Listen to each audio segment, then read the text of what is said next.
जब क्यू बराबर था e की पावर x। दूसरे केस में किसमें फाइंड किया, जब क्यू बराबर था कितना, साइन x, और दूसरा कोस ax। ठीक।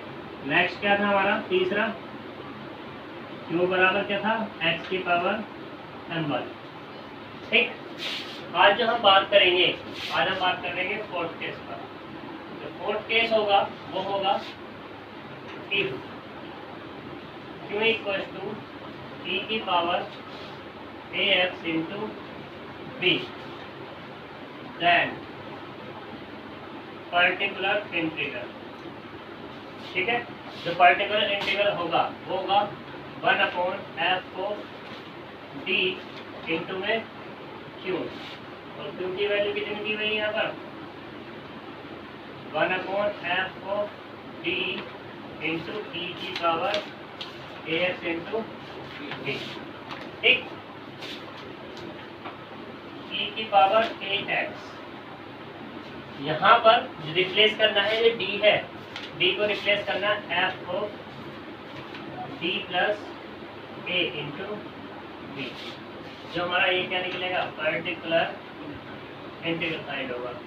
यानी कि जब दो फंक्शन हो जाएंगे, मल्टीपल में दो फंक्शन हो जाएंगे, e की पावर ax के साथ कोई अदर फंक्शन आए, या तो वो फंक्शन हो सकता है तुम्हारा साइन ax हो सकता है, x की पावर m हो सकता है, या e की पावर ax भी हो सकता है। ठीक है। तो उस केस में क्या फाइंड करना है, मुझे पर्टिकुलर इंटीग्रल फाइंड करना है, f of d plus a। ये जब where b equals to x की पावर m या cos ax या sin ax, और यहाँ पर x की पावर m का भी तुम फाइंड करके आए हो, cos ax का भी फाइंड करके आए हो, sin ax का भी फाइंड करके आए। क्लियर है अपनी बात, यहाँ तक कोई डाउट किसी को। ठीक है। फाइंड कैसे करते हैं, ये क्वेश्चन से क्लियर करते हैं। क्वेश्चन ले लेते हैं एग्जांपल के लिए। क्वेश्चन नंबर चलो 1 ही उठा लेते हैं। क्वेश्चन नंबर 1 देना। क्वेश्चन नंबर 1 में दिया हुआ है d प्लस 1 की power 3 equals to x square into t की पावर माइनस के एक्स। ये दिया हुआ है क्वेश्चन में। ठीक है। हमें इसका सॉल्यूशन फाइंड करना है। तो सॉल्यूशन फाइंड करने के लिए देखो इसे डाल दो question number 1। F of D कितना दिया भाई, d प्लस 1 की पावर 3 एंड क्यू बराबर कितना है, एक्स स्क्वायर ई की power minus k x. b बराबर कितना है यहाँ पर, एक्स स्क्वायर। ठीक है। जो b है क्यू का ही तो पार्ट है, इसमें तो कोई डाउट होगा नहीं। तो सॉल्यूशन करते हैं। तो सबसे पहले फाइंड करते हैं कॉम्प्लीमेंट्री फंक्शन। जो कॉम्प्लीमेंट्री फंक्शन फाइंड करेंगे तो उसके लिए बनाएंगे क्या, ऑक्सिलरी इक्वेशन। ऑक्सिलरी इक्वेशन क्या होगी मेरी, पुट करेंगे यहाँ पर d equals to m and q equals to 0। तो ऑक्सिलरी इक्वेशन जो बनेगी वो बनेगी मेरी m प्लस 1 की पावर 3 इक्वल्स टू 0। तो m की कितनी वैल्यू आ गई यहाँ पर निकल के, m इक्वल्स टू -1 और -1, 3 वैल्यू निकल के आ गई। ठीक है। सिंस 3 रूट्स आर इक्वल, ठीक है, देन कॉम्प्लीमेंट्री फंक्शन जो CF होगा वो क्या होगा, C1 plus C2x plus C3x square into e raise to the power mx। कोई दिक्कत यहाँ तक नहीं। तो यहाँ पर जो कॉम्प्लीमेंट्री फंक्शन मिला है मुझे वो कितना मिला है, C1 plus C2x plus C3x square e raise to the power minus k x। Complementary function मिल गया। इसे डाल दें क्वेश्चन नंबर 2।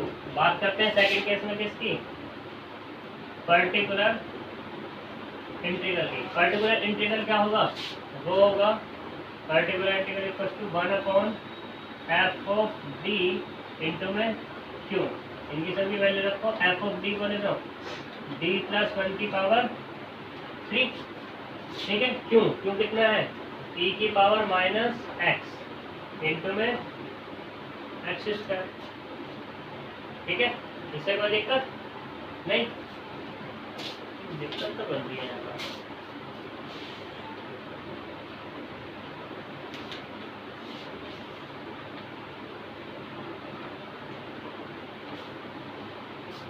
तो देखो यहाँ पर e की पावर माइनस एक्स पे है, तो मैंने क्या किया e की पावर माइनस एक्स को पहले लेके आया। वो कब आएगी जब a की वैल्यू पुट होगी, यानी कि d जो रिप्लेस होगा किससे d प्लस a से, और a बराबर यहाँ पर कितना है माइनस के 1, यानी कितना होगा d माइनस 1 प्लस 1 की पावर 3 इंटू में एक्स स्क्वायर। कोई दिक्कत है किसी को? e की power minus x upon D की पावर 3 इंटू एक्स स्क्वायर। यहाँ तक कोई डाउट है? और मैंने तुम्हें बताया 1 अपॉन डी का मतलब क्या होता है इंटीग्रेशन, और यहाँ पे 1 अपॉन डी की पावर कितनी है 3, तो यानी कि 3 टाइम इंटीग्रेशन होगा। e की पावर माइनस 1 यानी कि d की पावर 2, एक बार करेंगे तो x की पावर 3 अपॉन 3, और दोबारा करेंगे e की power minus x upon 1 upon D x की पावर 4 अपॉन 12, फिर से करेंगे तो e की पावर माइनस एक्स इंटू में एक्स की पावर 5 अपॉन 24। तो पर्टिकुलर इंटीग्रल जो निकला है तुम्हारा वो कितना निकला है 12, ठीक है। तो ये निकल गया, इसे डाल दे क्वेश्चन नंबर कितनी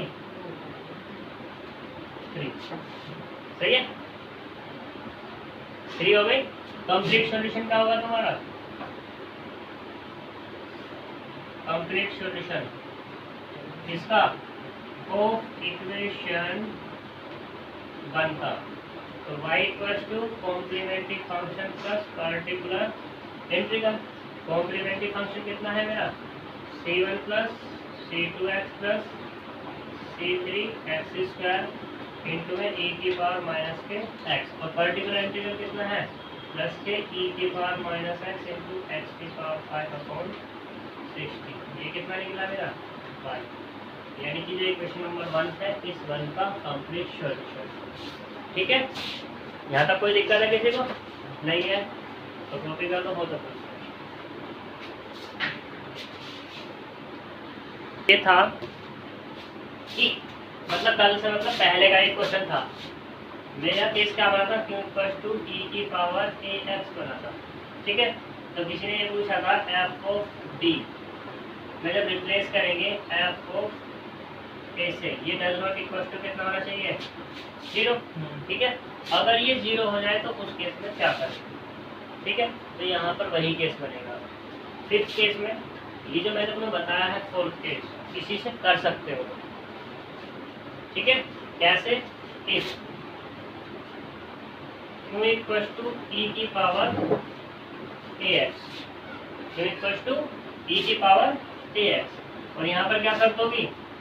शर्त ये होगी कि f of a does not equals to 0, यानी कि जब d को a से रिप्लेस करोगे, d को जब a से रिप्लेस करोगे तो उस केस में पर्टिकुलर इंटीग्रल तुम्हारा क्या होगा ये बताना है। तो देखो पर्टिकुलर इंटीग्रल जो होगा तुम्हारा particular equals to 1 upon F of D into में e की पावर ax, ठीक है। इसको मैं लिख सकता हूँ यहाँ पर 1 करके लिख सकता हूँ, कोई दिक्कत तो है नहीं। तो यहाँ पर जो होगा e की पावर ax इंटू में 1 upon F of D plus a into 1, कब है जब एफ ऑफ ए क्या हो रहा है मेरा 0, ठीक है। और इस केस में मैंने यही तो बताया b इक्वल्स टू एक्स की पावर n, ठीक है। यहाँ पर अब जब यहाँ पर एफ ऑफ ए बराबर 0 जाएगा तो यहाँ पर एक बाउंडेशन हो जाएगी क्या कि n की वैल्यू तो 0 हो और बाकी ये वाली टर्म्स हमारी ना हो, यानी कि ये q इक्वल्स टू e की पावर ए एक्स था तो यहाँ पर b बराबर क्या हो जाएगा सिर्फ ये, ठीक है सही। और इसका मैं क्वेश्चन करा चुका, कोई दिक्कत है ही नहीं। ठीक है, एक क्वेश्चन और करा देता हूँ, कैसे होगा ये देख लेना।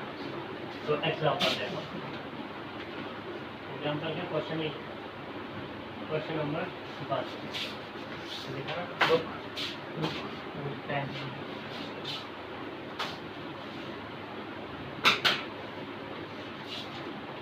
क्वेश्चन है तुम्हारा, हाँ फिफ्थ है ये ना, डी स्क्वायर माइनस के D minus 2 Y equals to E की पावर एक्स। ठीक है, तो सबसे पहले यहाँ पे क्या करेंगे, फिर आप देखिए क्वेश्चन नंबर 1, तो एफ ऑफ डी बराबर कितना है यहाँ पर, D square minus D minus के 2, चलिए यही तो है, एंड क्यू बराबर कितना है, ए की पावर एक्स। तो सबसे पहले यहाँ पर एफ ऑफ ए निकालो, एफ ऑफ ए कितना निकलेगा, 1 का square minus 1 minus 2 equal to कितना, कुछ गड़बड़ है, एक प्लस होगा इसमें, हाँ ये वाला प्लस है, ठीक है। तो कुल मिला कितना मिला, 0, यानी कि एफ ऑफ और ए बराबर है यहाँ पर 1, तो यहाँ पर कह दो 1, यानी कि F of A equal to F of 1 equal to में कितना मिला, 0 मिल गया। ठीक है, ये केस मिला, मुझे क्या फाइंड करना है, पर्टिकुलर इंटीग्रल फाइंड करना है और कॉम्प्लीमेंट्री फंक्शन भी फाइंड करना है। ठीक है, तो सबसे पहले फर्स्ट केस में कॉम्प्लीमेंट्री फंक्शन फाइंड करो। ठीक, तो कॉम्प्लीमेंट्री फंक्शन फाइंड करने के लिए क्या बनाएंगे, ऑक्सिलरी इक्वेशन बनाएंगे। ऑक्सिलरी इक्वेशन क्या होगी, उसमें पुट करेंगे हम d equals to m and q equals to 0। तो ऑक्सिलरी इक्वेशन जो बनेगी m square minus plus k m minus 2 equals to 0। तो यहाँ से क्या मिलेगा बता सकता है कोई, m स्क्वायर प्लस के 2m माइनस m माइनस के 2 इक्वल्स टू 0। दोनों के आपस में मल्टीप्लाई जाएंगे माइनस कर 2 तो प्लस। ठीक है, तो यहाँ पर क्या मिला, m कॉमन m प्लस 2, यहाँ से क्या कॉमन माइनस के 1 कॉमन, तो m प्लस 2 इक्वल्स टू 0। तो m minus 1 m plus 2 equals to 0। m की दो वैल्यू निकल के आए कितनी, एक तो 1 और एक माइनस के 2। देख लो, since roots are not equal, तो उस केस में क्या होगा, complementary function c1 plus c1 e raise to the power c1 m1x plus c2 m2x, m1 m2 की वैल्यू रख दो यहाँ से। m1 बराबर कितना लोगे, 1 ले लो, और m2 बराबर माइनस के 2 ले लो, या उसका चेंज भी कर सकते हो, तुम्हारी मर्जी की बात है। तो c1 e raise to the power x plus c2 e raise to the power minus k 2x, equation number डाल दो इसको। तो सेकंड में बात करते हैं किस पे, पर्टिकुलर इंटीग्रल। ठीक है, तो पर्टिकुलर इंटीग्रल के लिए क्या होगा, 1/f ऑफ b इंटू में q। ठीक, तो देखो particular integral equal to f of d, मतलब कितना है, D square plus D minus 2, क्यों कितना है, e की पावर x। और यहाँ पे एक कंडीशन और क्या है साथ में, कि f ऑफ a बराबर कितना हो रहा है, 0 हो रहा है। जब f ऑफ a बराबर 0 है तो यहाँ पर रिप्लेस करो d को d प्लस a से, और a का काम कौन कर रहा है यहाँ पर, इसको 1 कह दो, 1/1 d प्लस 1 का और स्क्वायर और प्लस d प्लस 1 माइनस के 2 इंटू में 1, और a बराबर क्या है यहाँ पर 1।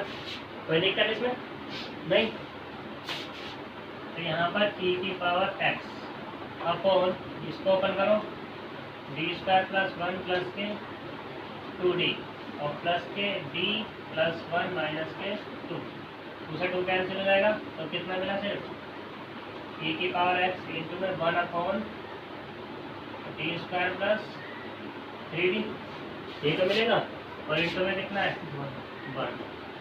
मुझे क्या बनाना है, फॉर्मूला बनाना है, ठीक है। इस 1 को क्या लिख सकूँ मैं, x की पावर 0 लिख सकूँ, और x की पावर 0 के लिए किसका बन गया, इनवर्स वाला फॉर्मूला, वो बाइनोमियल वाला।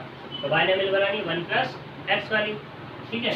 तो उसके लिए क्या करेंगे, e की पावर x अपॉन मैंने 3d कॉमन किया, जब 3d कॉमन किया तो यहाँ क्या होगा 1, और यहाँ पे क्या होगा d अपॉन 3 इंटू में 1। और दिक्कत इसमें नहीं, जिसको ऊपर ले जाओ, e की power x 1 upon 3d into में 1 प्लस d अपॉन 3 उसके पावर माइनस के 1 इंटू 1। कोई डाउट, e की power x 1 upon 3d open करेंगे तो 1 minus d upon 3 plus and so on into 1, ठीक है। स्क्वायर वाले जाएंगे, वो मैंने लिखे नहीं, वो मैंने इसलिए लिखे क्योंकि यहाँ पर कितना है 1 है, तो इस 1 को अंदर ऑपरेट करेंगे, e की power x upon 3d into में 1 minus d upon 3 plus and so on, क्योंकि d इंटू 1 से 1 का डिफरेंशिएशन करेंगे तो कितना आएगा 0, तो सारे आगे वाले टर्म्स कितने रहेंगे 0 हो गए, तो इसलिए e की power x into 1 upon 3d लिख रहा हूँ, ठीक है। और 1 अपॉन d का मतलब क्या है, इंटीग्रेशन, यानी कि यहाँ कितना मिला मुझे, ये e की power x into x upon 3, यानी कि जो पर्टिकुलर इंटीग्रल मुझे मिला है वो मिला है x अपॉन 3 इंटू e की पावर x। यहाँ तक कोई डाउट है नहीं? अब कंप्लीट सॉल्यूशन निकाल दो बस इक्वेशन। जब कंप्लीट सॉल्यूशन निकालेंगे तो क्या निकलेगा,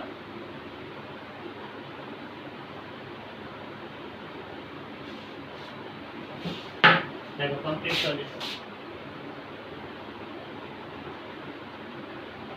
कंप्लीट सॉल्यूशन ऑफ इक्वेशन किसका 1 का, तो वो होगा y equals to complementary function plus particular integral. तो y बराबर complementary function c1 e raise to the power s plus c2 e raise to the power minus k 2x। Particular integral कितना है x upon 3 e raise to the power, ठीक है। यहाँ तक कोई doubt किसी को नहीं? अगर हो तो पूछ लो,